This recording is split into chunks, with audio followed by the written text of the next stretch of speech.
Hi everyone, today's video will be about the physics behind diamonds. Now, if it's possible, right, I would like you to try to find a diamond and have a look at the side view of the diamond. If you notice, right, the side view of the diamond, I hope this focuses, will look something like this.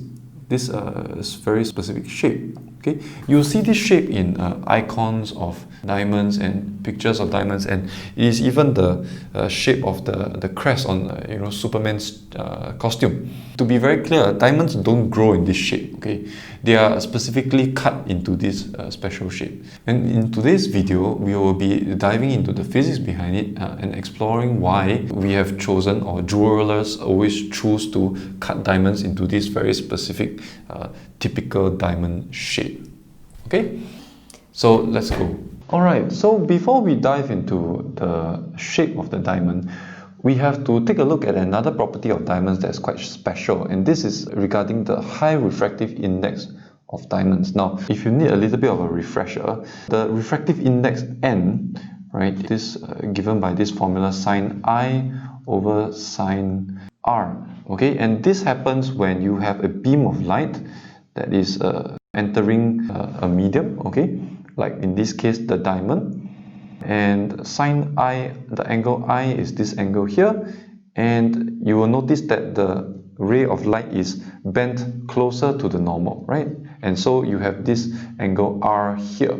And so the refractive index is kind of like an indirect measure here of how much deflection you get in this beam of light when it crosses the boundary from air into the medium. Okay, and so diamond has a pretty high refractive index of around 2.5, and what this means is that it bends the light more than other objects. Okay, so I'm going to show you a website that actually helps to model the behavior of light when it passes from one medium to another.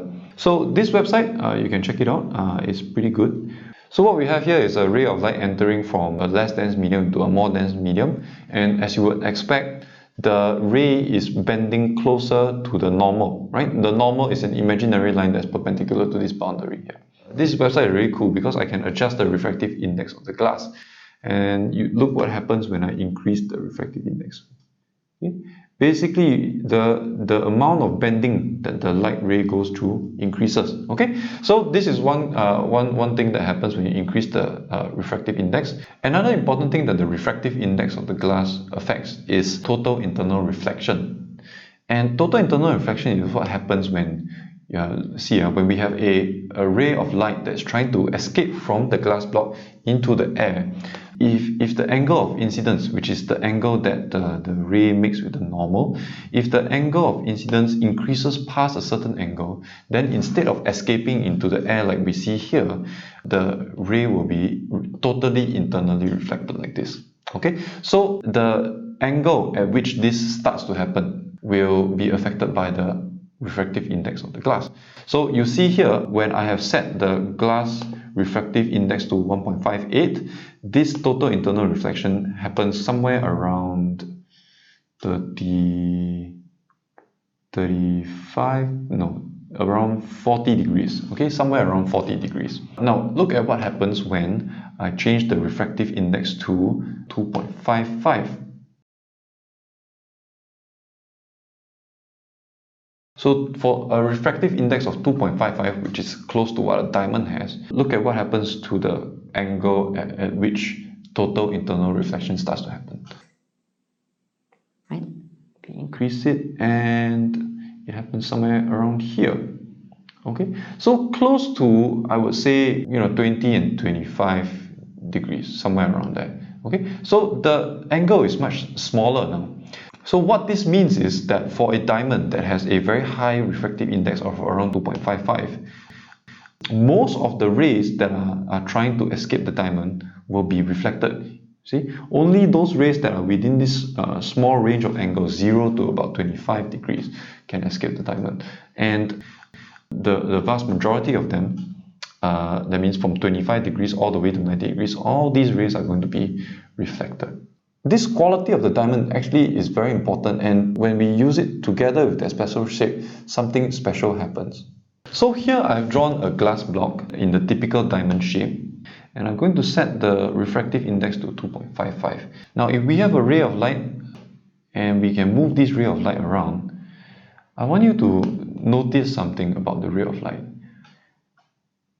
You can see here from the shape of the diamond, from the side view at least, is that for most of these light rays that are entering the diamond, right, they are going to be bounced around within the shape of the diamond and eventually emerge from the top surface of the diamond, based on two factors: the high refractive index of the diamond, as well as this particular shape that the diamond has. It is very difficult for a beam of light to escape the diamond from the side. Right? Usually the light will undergo a few reflections internally within the diamond and then bounce out from the top of the diamond. Okay, see? Right? Only at certain strange angles, most of the time the light is escaping from the top. Okay, let's try directing the light from here as well. You see? Most of the time the light gets directed up from the top. We can try the same thing with several other shapes. Right? Like here we have a square, and you'll notice most of the time the light does get bent, but eventually it will escape, usually from the opposite surface. Right? Very different from the diamond shape, right, where it gets reflected upwards. Okay, so you can try for the triangle shape as well. Okay, you can try for a circle as well. Right? Okay. Okay, this becomes even more obvious when we use a point source of light. So this is a point source.